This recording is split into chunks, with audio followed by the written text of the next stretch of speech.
In this problem, we're going to be dealing with landing a spacecraft on Callisto. Here's the problem. Imagine a landing craft approaching the surface of Callisto, one of Jupiter's moons.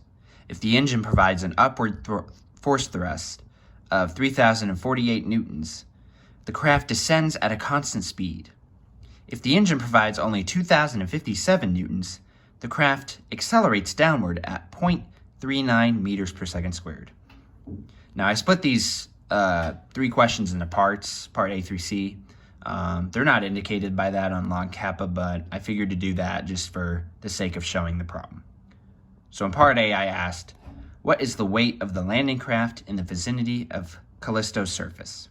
Part B says, what is the mass of the craft? And part C asks, what is the free fall acceleration near the surface of Callisto? Which in this case usually would be, what is G? Getting into this, I already have labeled FTH being the force of the thrust and FG being the force of gravity. In drawing this picture, we recognize that there are really only two forces here. We can't take into account air resistance because the moon has a vacuum of space. So there isn't any air, affecting the landing craft. So there's really only two forces we're looking at, each in opposite directions. So let's recognize the scenarios here. The first scenario takes into account when the thrust force is 3,048 newtons and there is a constant velocity going down. The second scenario states that there is a force thrust of 2,057 newtons with an acceleration downward of 0.39 meters per second squared. Now let's look at the FPDs of these scenarios. Both are very similar. The difference being in scenario 1, both forces are the same graphically, like they visually have the same length, with constant velocity being indicated. And in FPD 2, or in the second scenario FPD, the force of gravity is longer than the force thrust, with the acceleration being taken into account. Now, drawing the chart with the knowns and unknowns, let's look at what we need. So we only really need 6 variables, which is the force thrust, the force of gravity, the net force, the mass, gravity, and the acceleration of the net force, pretty much. So looking at this, we realize that we already have the variables we already have the force thrust for both scenarios. They were given to us based on the problem. We do not have the force of gravity, which can be indicated as the weight force in this case with mg of the craft. The net force in this case we do have for scenario 1, which is 0 newtons. Scenario 2, we don't have the net force yet. We would have to subtract FTH we have to subtract FTH from F of G. And I'll show you why soon. Actually, I forgot to put a little question mark there, but I think it can be inferred. Notice that the force of gravity, mass, and gravity are not affected based on the scenario. This is explicit because the scenarios only change with the force thrust and the net force in this regard, and the acceleration overall. The force of gravity does not change. We're given the net acceleration in the first scenario being 0 because the net force is 0 newtons. And based on Newton's second law, the net force equals ma. The a in this case is 0 because the net force has to be 0, and one of these has to be 0 as well for that problem. And then we were given the acceleration in the second scenario there. All right, so now that we have the picture and the table, what do we do? Well, first, let's find the weight of the landing craft on Callisto. We do this by setting up an equation for the net force in scenario 1. Then we solve for the force of gravity.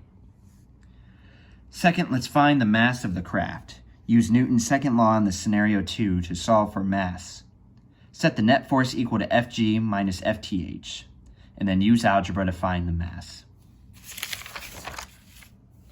And then finally, find the free fall acceleration near the surface of Callisto. we would define G as the value of the gravity for Callisto. Then we would use Fg and M, the two values that we were supposed to find for parts A and B, to find G through Newton's second law.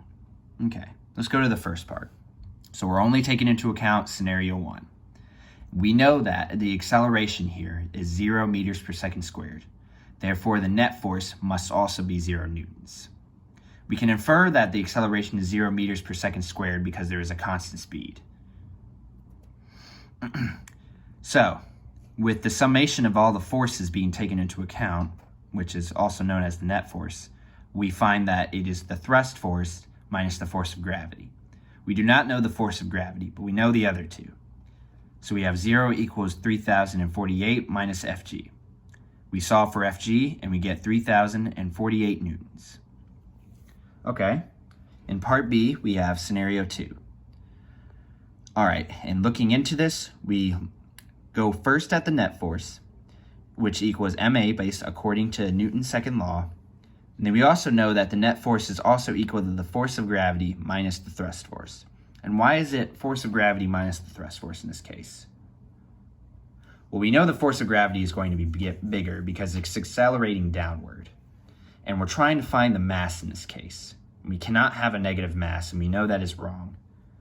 And so we're going to take the higher number, and we already know the direction in this case. We know we're doing this relative downward, so there's no need for a negative sign. So, put the two net forces next to each other, and then we get the force of gravity minus the force thrust equals the mass times acceleration. We plug these numbers in, and now we just need to solve for mass. The mass is equal to 3,048 minus 2,057 all over 0.39. And therefore we get the mass being equal to 2,541.026 kilograms. All right, the third problem. We get the force of gravity being equal to mg. Nothing much has changed, just a simple algebra equation here. We plug the values in, and we're now solving for g. G is going to be equal to 3,048 divided by 2,541.26. And the gravity in this case, being rounded, should be 1.2 meters per second squared. All right, now let's check here. So checking in this case, we need to check part A to see if it's true that we get 0 on both sides for the net force. So the net force is equal to 0, and we know that the net force is equal to the thrust force minus the force of gravity. So we have 0, it being equal to 3,048 minus 3,048, and that, of course, is 0 equals 0, which is true.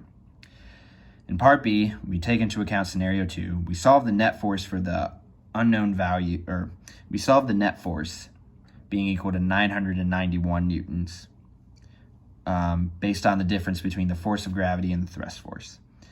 And we know that the net force is also equal to the mass times acceleration. We plug everything in. We should roughly get 991 equaling to 991. And then in part C, similar concept, we know that Fg is equal to 3,048 newtons. Now we just need to show that the mass times gravity is also equal to that. So plugging everything in, we get 3,048 equals 3,048 newtons. And that's it for this problem.